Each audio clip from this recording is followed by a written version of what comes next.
የዓለም የጤና ድርጅት ዋና ዳይሬክተር ዶክተር ቴድሮስ አድሃኖም ገብረኢየሱስ የጤና መሻሻሎችን በቀላሉ ሊቀለበሱ እንደሚችሉ አጽንኦት የሰጡ ሲሆን የኮቪድ-19 ወረርሽኝ በ2 ዓመት ብቻ የ10 ዓመታት የዕድሜ ጣሪያ ግኝቶችን አጥፍቷል ብለዋል።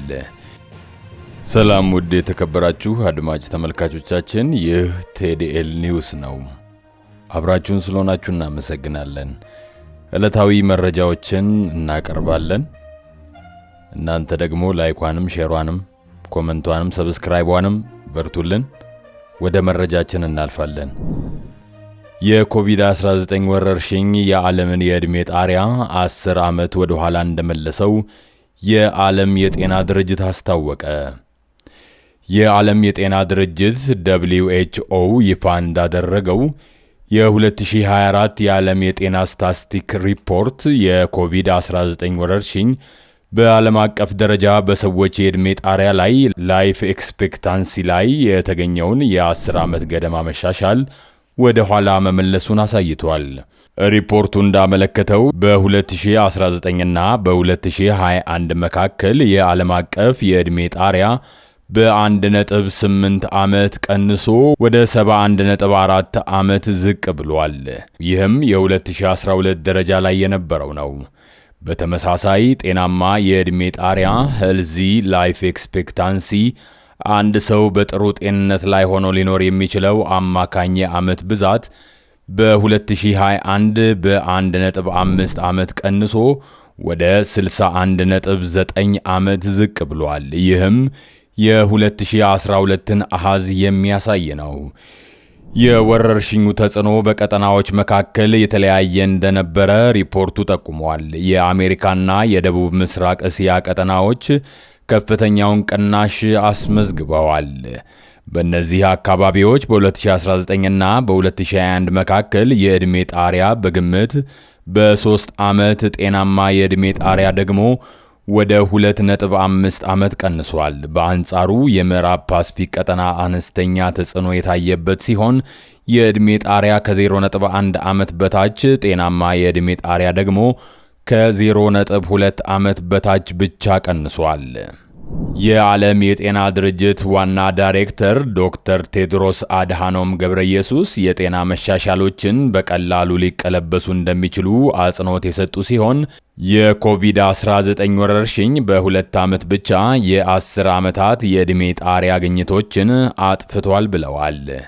ሪፖርቱ ከወረርሽኙ ቀጥተኛ ተጽዕኖ ባሻገር ቀጣይነት ያላቸው ዓለም አቀፍ የጤና ተግዳሮቶችንም ያጎላል። ከእነዚህም መካከል የሁለትዮሽ የተመጣጠነ ምግብ እጥረት ተጠቃሽ ሲሆን ይህም ዝቅተኛ ክብደትና ከመጠን ያለፈ ውፍረት በዓለም ዙሪያ ሕዝቦችን እያጠቃ መሆኑን ያሳያል። በ2022 ዕድሜያቸው ከ5 ዓመት በላይ የሆኑ ከ1 ቢሊየን በላይ ሰዎች ከመጠን ያለፈ ውፍረት የነበረባቸው ሲሆን ከግማሽ ቢሊየን በላይ የሚሆኑት ደግሞ ዝቅተኛ ክብደት ነበራቸው። የሕፃናት የተመጣጠነ ምግብ እጥረትም አሳሳቢ ሆኖ ቀጥሏል።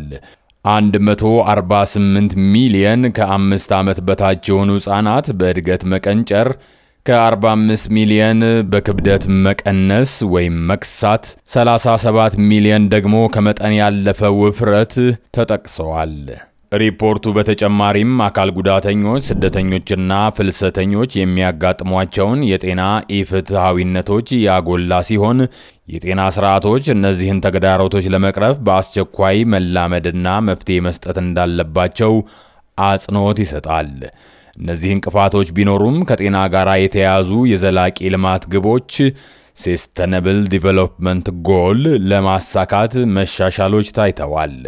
ከ2018 ጀምሮ ተጨማሪ 1.5 ቢሊዮን ሰዎች የተሻለ ጤናና ደህንነት ያገኙ ሲሆን 585 ሚሊዮን ተጨማሪ ሰዎች ደግሞ ሁለንተናዊ የጤና ሽፋን ዩኒቨርሳል ሄልዚ ከቨሬጅ አግኝተዋል። ሆኖም እየጨመረ የመጣው ከመጠን ያለፈ ውፍረት፣ ከፍተኛ የትንባሆ አጠቃቀምና ቀጣይነት ያለው የአየር ብክለት መሻሻልን ማደናቀፋቸውን ቀጥለዋል።